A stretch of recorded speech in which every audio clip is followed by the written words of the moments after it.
सोना गाची की रातें पार्ट 36।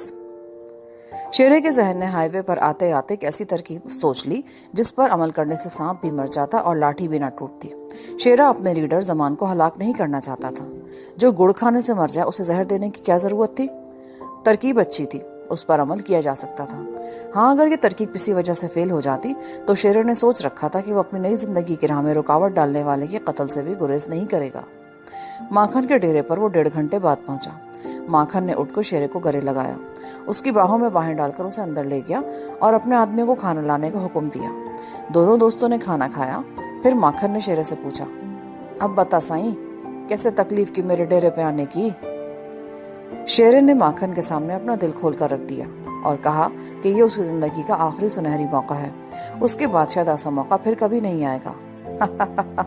साईं, मौका तो जिंदगानी में आते जाते ही रहते हैं। हाँ, अगर तुम्हारी ख्वाहिश है तो मैं तुम्हारी खिदमत के लिए हाजिर हूँ। जैसे तुम कहोगे वैसे ही होगा। शेरे ने माखन का हाथ जज्बात से थाम लिया। माखन साईं, मैं तुम्हारा ये एहसान जिंदगी भर नहीं भूलूंगा। ओ, कैसी बातें करते हो शेरे, आखिर को तुम हमारे दोस्त हो और दोस्त के लिए तो हमारी जान भी हाजिर है। ये तो कोई बात भी नहीं, ये काम तो हम पैसे लेकर अरे गैरे के लिए कर ही देते हैं, तुम्हारे लिए नहीं करेंगे भला। तुम ऐसा करना, रात को अपनी औरत को लेकर मेरे डेरे पे आ जाना, मैं तुम्हें इसी जगह मिलूंगा। मगर ये तुम्हारी औरत शोर मोर तो नहीं मचाएगी ना साईं। अरे नहीं माखन साईं, वो तो मेरे साथ चलने को बिल्कुल तैयार है। ये देखो, हमारी तो शादी भी हो चुकी है। शेरे ने माखन को निकाहनामा निकाल कर दिखाया। मुझे तुम्हारी जबान पर एतबार है साईं, मगर तुम कह रहे थे ना ये निकाह औरत की मर्जी के बगैर हुआ है। मगर वो अब तो मेरे साथ चलने पे राजी है। राजी है तो फिर झगड़ा किस बात का। तुम फिक्र ना करो, बस उसे लेकर रात को यहाँ आ जाओ, मैं खुद तुम्हारे साथ चलूंगा। शेरे ने कान में दिया सलाई चलाते हुए कहा, आगे देने के लिए कितनी रुपयों की जरूरत होगी। होश करो साई शेरे, होश करो। तुम अपने यार माखन के साथ जा रहे हो, तुमसे कौन माई का लाल पैसा लेगा। तुम अपने लिए जितनी चाहे रकम ले आना, मेरे लिए किसी पैसे की जरूरत नहीं पड़ेगी। शेरा 4 बजे तक माखन के पास ही रहा। इस दौरान उसने सारी तफसीलात तय कर ली। फिर दोनों दोस्त बगलगीर होकर एक दूसरे से अलग हो गए। शेरा जीप में बैठकर वापस शहर की तरफ चल दिया। अब उसे अपनी दूसरी स्कीम पर अमल करने की तैयारियां शुरू करनी थी। वो सीधा होटल में आ गया। होटल में जमान ने शेरे, विक्की और टोनी को एक कमरा दे रखा था जहां वो जरूरत के वक्त रात को सो भी जाते थे और दिन के वक्त भी मौजूद रहते थे। उसकी एक एक चाबी तीनों के पास रहती थी। जमान काउंटर पर नहीं था। मालूम हो कि वो खाना खाने के बाद अपने कमरे में आराम करने के लिए चला गया है। यह होटल असल में जमान ही की मिल्कियत था, लेकिन उसने ये मशहूर कर रखा था कि होटल का मालिक उसका एक दोस्त है जो दुबई में रहता है और वो उसका मैनेजर है। शेरा 30वीं मंजिल पर वाक़ई अपने मुश्तरका कमरे में आ गया। इस कमरे में शेरे का एक ट्रंक पड़ा था जिसमें अपनी ज़रूरत की चीज़ें रखा करता था। उसने जेब से चाबी निकालकर ट्रंक का ताला खोला और उसमें से एक कैप्सूल डिब्बी में से निकालकर हथेली पर रखा और मुस्कुराने लगा।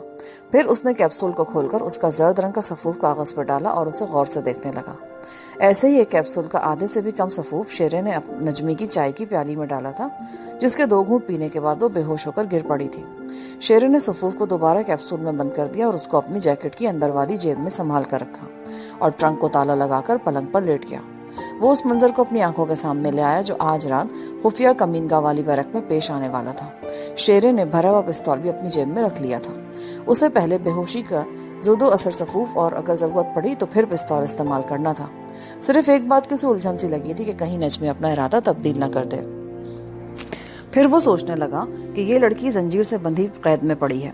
उसे मालूम है कि वो बर्दा फरोशों के हाथों फरोख्त होने वाली है। फिर वो कैसे शेरे के साथ जाने से इरादा बदल लेगी।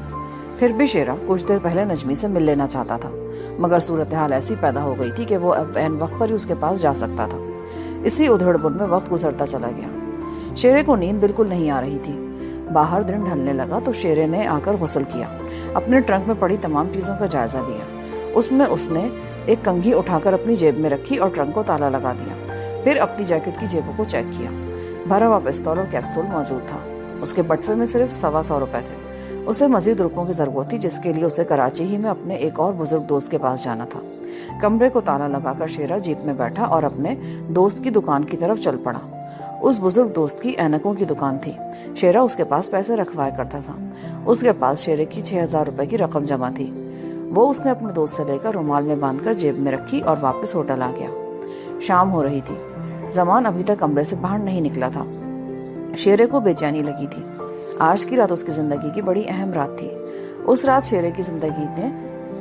شیرے کی زندگی کی کایا پلٹ کے رکھ دینی تھی۔ وہ پچھتا بھی رہا تھا کہ اس نے منہ سے ایسی بات کیوں نکالی جس کے جواب میں زمان کو خود رات کی ڈیوٹی دینے کے لیے تیار ہونا پڑا۔ شیرا ہوٹل کے کاؤنٹر کے پاس کرسی پر بیٹھ گیا۔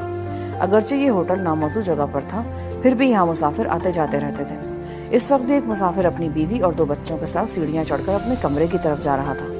شیرے کو پتا تھا کہ زمان رات 9 بجے سے پہلے خفیہ بیرک میں پہرا دینے کے لیے نہیں جائے گا۔ وہ چائے منگوا کر پینے لگا۔ جب رات ہو گئی تو زمان سیڑھیوں پر نظر آیا۔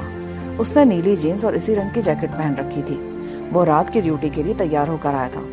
شیرے نے ایک بار پھر اپنی قسمت آزمانی چاہی۔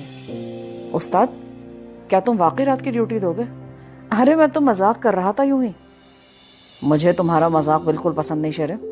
تم میرے ماتحت ہو اور میں تمہارا باس ہوں، ٹھیک ہے نا؟ ٹھیک ہے باس۔ تو پھر کان کھول کر سن لو، آج اور آج کے بعد تم بیرک پر کبھی رات کی ڈیوٹی نہیں دو گے۔ شیرے نے دل میں کہا، پیارے، آج کے بعد ایسا وقت کبھی نہیں آئے گا۔ تم خوش قسمت ہو کہ میں نے صرف تمہیں بے ہوش کرنے کا فیصلہ کیا، ورنہ یہ تمہاری آخری شام ہوتی۔ اس نے اوپری دل سے کہا، ٹھیک ہے باس، جیسا تم کہو گے ویسا ہی ہوگا۔ رات پورے 9 بجے زمان اپنی جیپ میں بیٹھ کر اس خفیہ بیرک کی طرف روانہ ہو گیا جہاں نجمی قید تھی۔ شیرا برابر اس کی نگرانی کر رہا تھا۔ اس نے زمان کو اپنے کمرے کی کھڑکی میں سے جیپ میں بیٹھ کر جاتے دیکھ لیا تھا۔ اس کے بعد شیرا نیچے اترا۔ اس نے کھانا منگوا کر کھایا، پھر سگریٹ کے 2 نئے پیکٹ منگوا کر جیبوں میں رکھ لیے۔ اسے معلوم تھا کہ اسے کیسا سفر درپیش ہے اور کہاں سے کہاں تک اسے سگریٹ تو کیا شاید پانی بھی نہ ملے۔ جوں جوں رات گہری ہوتی جا رہی تھی اس کی بے چینی میں اضافہ ہو رہا تھا۔ وہ 10 بجے ہوٹل سے باہر نکل آیا۔ پہلے اس نے سوچا کسی سنیما ہال میں جا کر بیٹھ جائے اور رات 11 بجے تک فلم دیکھتا رہے، لیکن پھر اس نے کراچی کی سڑکوں پر چکر لگانے کا فیصلہ کیا اور جیپ نکال کر سڑک پر آ گیا۔ 11 بجے تک وہ کراچی کی جگمگاتی سڑکوں پر آوارہ گردی کرتا رہا۔ 11:30 بجے اس نے ایک پیٹرول پمپ سے جیپ کی ٹنکی فل کروائی اور جیپ کو خفیہ کمین گاہ کو جانے والی سڑک پر ڈال دیا۔ ٹھیک اسی وقت لاہور کی ایک تنگ و تاریک گلی کے مکان کی سہ نشین میں ندیم پلنگ پہ لیٹا جاگ رہا تھا۔ لاہور میں ہلکی ہلکی سردی شروع ہو گئی تھی۔ وہ نجمی کے بارے میں سوچ رہا تھا۔ اسے نیند نہیں آ رہی تھی، اسے نیند آنی بھی نہیں چاہیے تھی۔ وہ اپنی محبت کے آبرو کا تحفظ نہیں کر سکا تھا، اور آبرو کے بغیر محبت ایک لاش ہے جسے بہت جلد خاک میں مل جانا ہوتا ہے۔ ندیم ٹکٹکی باندھے چھت کو تک رہا تھا۔ اسی شہر کے مضافات میں نہر کے کنارے ایک خوشنما قدیم وضع کی کوٹھی کینال لاج کی خوابگاہ میں شبانہ اپنے بیڈ سے ٹیک لگائے بیٹھی کھڑکی میں سے باہر سفیدے کے درختوں کو تک رہی تھی جن کے اندھیری رات میں اسے خاکے ہی دکھائی دے رہے تھے۔ وہ بھی نجمی کے بارے میں سوچ رہی تھی کہ بہاولپور جانے کے بعد اس نے ابھی تک اسے کوئی خط نہیں لکھا تھا، کوئی فون بھی نہیں کیا تھا۔ شبانہ کو یہ سارا معاملہ پراسرار لگ رہا تھا۔ پھر اس نے اپنی زندگی کے بارے میں سوچنا شروع کر دیا۔ راہیل سے ملے اسے کتنے دن گزر گئے تھے۔ اس کے خوابوں کا فلائنگ ڈچ مین غروب ہوتے ہوئے سورج کے ساتھ ہی اندیکھی دنیاؤں میں چلا جاتا تھا۔ پھر سورج کئی بار طلوع ہوتا مگر راہیل کا چہرہ نظر نہیں آتا تھا۔ شبانہ کا چھوٹا بھائی عامر امریکہ میں تھا۔ شبانہ کے منگیتر ظفر نے اسے مزید تعلیم کے لیے سان فرانسسکو کے کسی کالج میں داخل کرا دیا تھا۔ ظفر کے احسانات اس فیملی پر بڑھتے چلے جا رہے تھے۔ شبانہ کو محسوس ہو رہا تھا کہ اس کے ارد گرد مکڑی کا جالا بنا جا رہا ہے اور بہت جلد وہ وقت آنے والا ہے جب وہ اس جالے میں اس طرح الجھ جائے گی کہ اس سے نجات حاصل کرنا ناممکن ہو جائے گا۔ غزالہ اور ماں اب اس کے پاس نہیں تھی۔ بڑے بھائی کی بیوی ایک سیدھی سادی اور لاہور کی عورت تھی جو شبانہ کے جذباتی مسائل کو سمجھنے سے قاصر تھی۔ عقیل والد صاحب کے ساتھ ٹھیکیداری کے جھمیلوں میں سارا دن الجھا رہتا تھا۔ شبانہ یونیورسٹی سے واپس آتی تو سوائے کتابوں میں غرق ہو جانے کے اس کے پاس کوئی دوسرا چارہ کار نہیں ہوتا تھا۔ پہلے وہ نجمی کے ساتھ شام کا وقت گزار لیتی تھی، اب وہ بھی لاہور میں نہیں تھی۔ شبانہ نے سوچا کہ کل وہ نجمی کے گھر جا کر اس کا بہاولپور والا ایڈریس لائے گی تاکہ اسے خط لکھ سکے۔ نہر کنارے ایک سے کار گزر گئی۔ شبانہ نے دور تک اس کی آواز سنی، پھر اس نے پلنگ کے پاس ہی تپائی پر رکھے ہوئے ٹیپ ریکارڈر کا بٹن دبا دیا۔ خوابگاہ میں شیخ غلام فرید کی کافی کے بول ابھرے۔ کراچی کی جگمگاتی روشنیاں بہت پیچھے رہ گئی تھیں۔ شیرے کی جیپ ہائی وے پر بھاگی چلی جا رہی تھی۔